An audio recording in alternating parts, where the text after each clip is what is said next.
So here's the thing. Now we're going to test it. So here it is. Fits very well.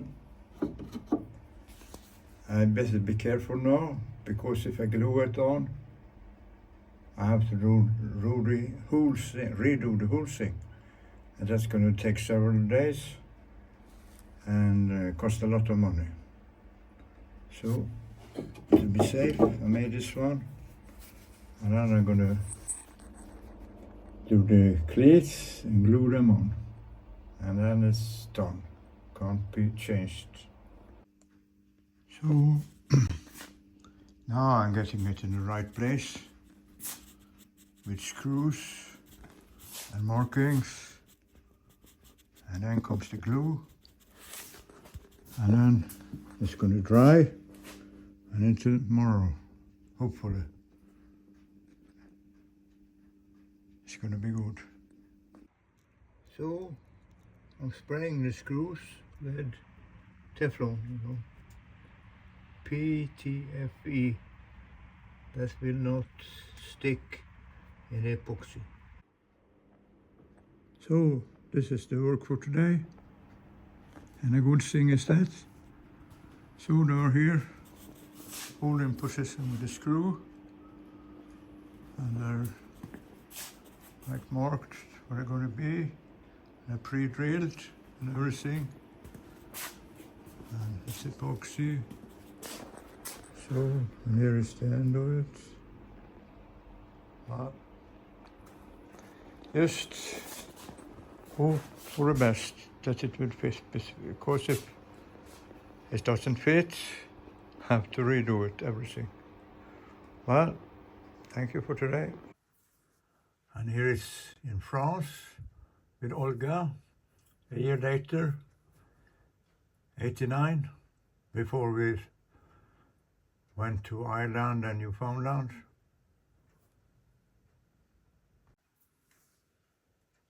I had kept the boat in La Trinité-sur-Mer, where my friend Mike Birch was living, and then we sailed into the Milan River. I stopped at La Roche-Bernard, and then up to Redon, and then we went up all these little rivers and canals, well, mostly rivers, and with the sculling, and it went so very well. So the plan was, now many years later, like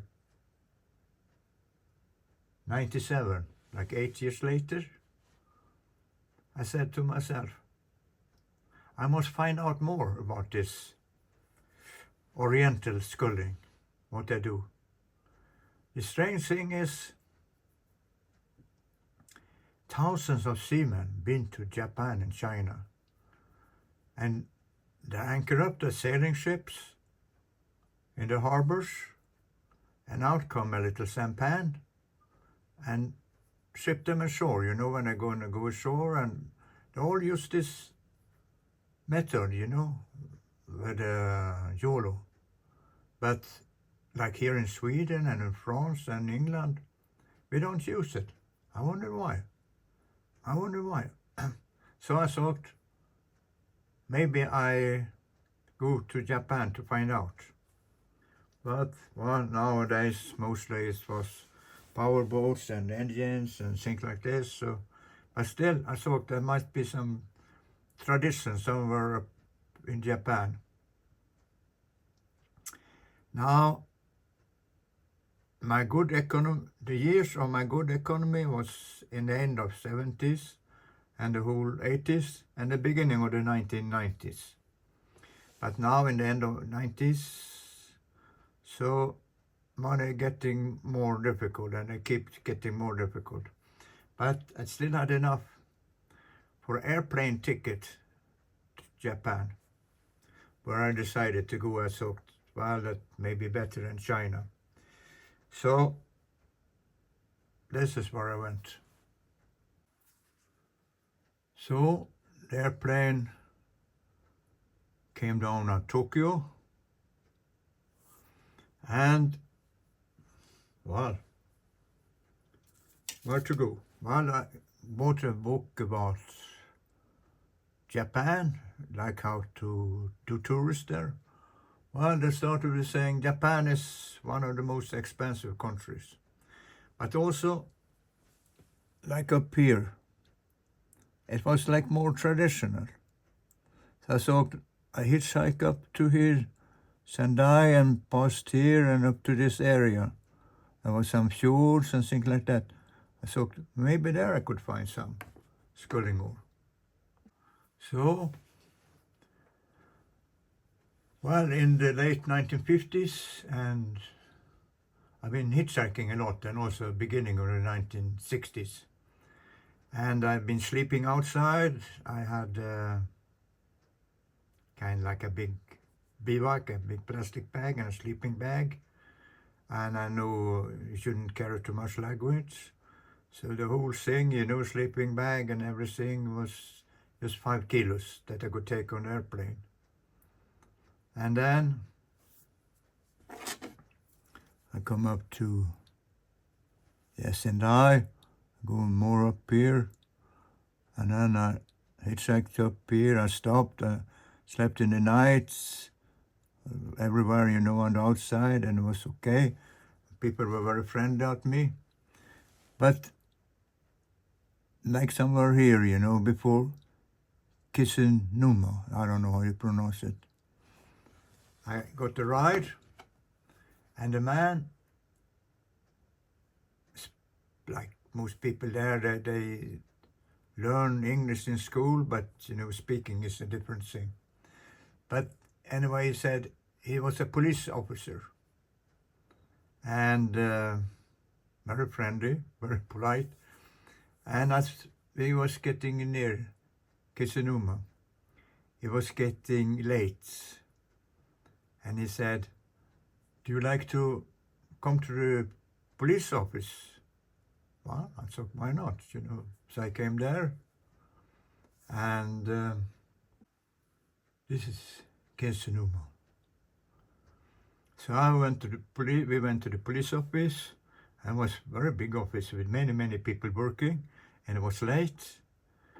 And everyone, when we came in, with the boss and me, they all stand up, like in politeness, because it was not like friendly to sit down when people come in. So, and then they asked me what I wanted to do, because they understand it, and the problem with the language, But I said, I showed them a picture of my boat and the sculling ore, and then I said, I'd like to find out how the Japanese people do that. They didn't understand. And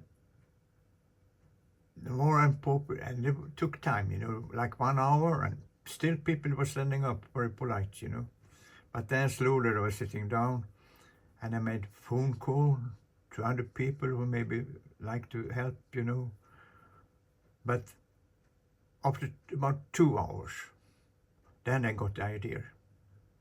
Good, I said. Well, tomorrow we will drive you to a place, and then you will see the Japanese sculling ore. But tonight it's going to be a lot of rain. It's going to be heavy rain. So it's not a good thing to sleep outside, but you can sleep here in the police station. And if it's going to be a lot of noise, it's because it's a police station, and like sometimes when I bring in people there, it's going to be fighting, I thought. So that done, and then I said, now we go to a sushi bar. And then we went there, and we spoke more, and now suddenly they were more relaxed and could more English. So that was nice, and I speak to them. And then next morning, 2 policemen drove me up to a place Here is Kesinuma, and it was like in this little place, a little village. And there was an oyster farm. And the man who had this, Monsieur Hatakayama-san,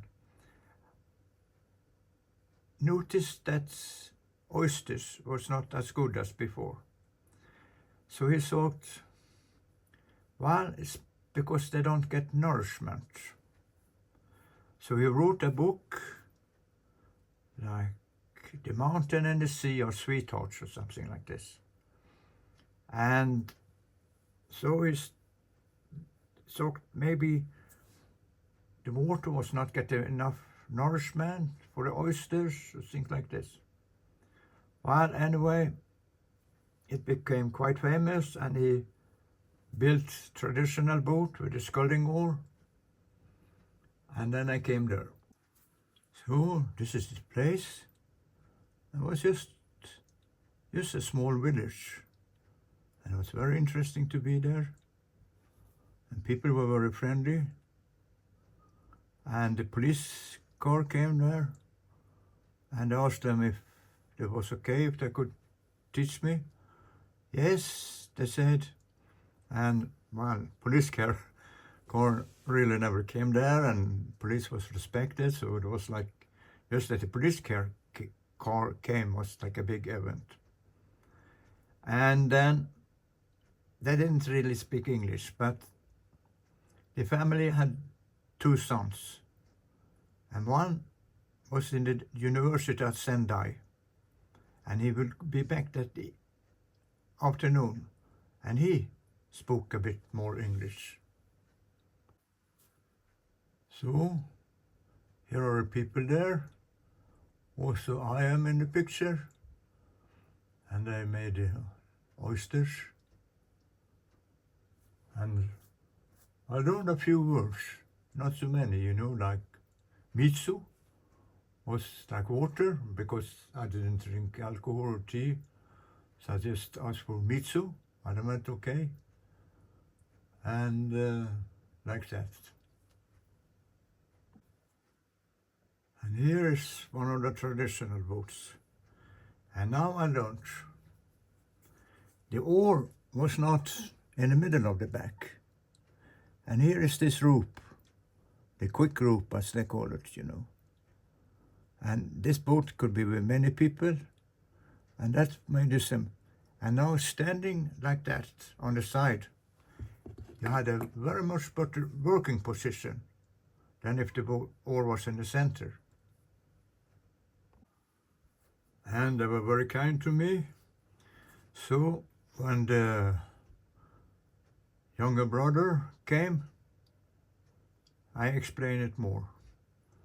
And then they let me try the boat, and I showed how it was done. And then said, do you like to see the traditional boat builder? Yes, I said. So we went there, I spoke to him. And just as we was leaving, they said, the mountain and the sea are sweethearts. Tomorrow we're going to go up to the mountains and plant trees. You like to come? Well, sure, I like to. So, well, in the evening, there was a Saturday I came, and I had food, and then I could sleep in the room, with some. Yes, I don't know. It kind of stopped by itself, this. So anyway, just before we were leaving, the traditional boat builder, they said, the mountain and the sea are sweethearts. Tomorrow we're going to go up and plant trees there. You like to come? Yes, I say, I like to come. And I was able to sleep in the room with the sunrise. But they said, it's far up to the mountains, so we have to leave early. We have to leave 8 o'clock. Yes, I said, wake me up. And so I went to sleep. But then, just 5 minutes past 8, the younger son woke me up and said, "It's late now, we have to leave, but we come back to catch you later." "No, I come," I say, and I put on my clothes. And later I understood it was not polite to wake a foreigner up or a guest. You shouldn't wake them up. So that was strange. But anyway, we drove up to the mountain, and there was a lot of people there. And every year they went up to the mountain, plant trees. And at the evening was a party. And then they asked me what I like to do. Well, I said, I don't like to go to big cities or anything like this, but I like to hang around. So if you could just give me a place to keep my things and I can sleep somewhere around here. "Well, no problem," I said. So we could even find you we have a little school here, and it's not often they use this, so you could sleep there. But we work very hard in the daytime, but in the evening, you can come and have dinner with me, and we'll speak and things like this. And that was a very good thing. And then, in the daytime, I was walking around and asked them to write a paper. So, explaining who I was. So they wrote down a paper, and I said that I was a Swedish man. I like to learn about Japan and how they lived there. And they even get a telephone number to the family so they could phone. And then there was another paper. If I showed the first paper, I took up another paper saying thank you for being friendly to me. So, and then as time passed, they were very friendly to me, and I could borrow the little boat in the daytime and go out there. And I did that for a few hours, and then every day I went to the traditional boat builder, and I was very lucky because he just started building a boat like this. So I could watch the whole progress from the beginning to the end. And here is the boat builder with a special oar, and in the front you can just see the beginning of the new boat, the bottom of it. And this is a special day. This day they were going to bend the sides of the boat. So the sides of the boat were put together with many pieces, and then they put some water on the wood, and they started a fire under. And the fire made the wood soft. And in that way, they got a good shape for the boat. And all this was very interesting, very, very interesting to learn. And every day I went there, he didn't speak any English, and I didn't speak much Japanese, but I've been to many places where I don't speak the language, so I did understand. And then time passed, and just the night before I was going to leave, they made a party for me. So this is the police officer, and here is his colleague, and here's the amateur photograph, I think. And this is the younger brother, and here's the older brother, and here's the wife, and here's the father, and here's the boat builder, and here's the grandmother, and here's me, myself. And they even gave me a little oar, a little Japanese sculling oar, as a souvenir. So it was very interesting, and the next day, the younger son drew me to Sendai because he was in school there. And then I'm going to take a bus to the airport, but the bus didn't stop there. From the airport it continues, but it would take the whole night, and I have to wake up early in the morning. So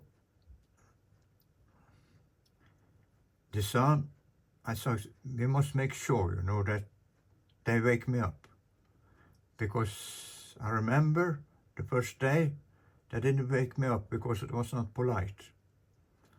And I said, how are we going to do this? Well, we say, we make it forthright, the Western way. We're going to make the Western way. So I asked the bus driver to wake me up in the Western way. And so that's how it ended. And then I got on the airplane, and soon I was back in Sweden. And I learned many, many things about this Japanese sculling, and it was a good thing.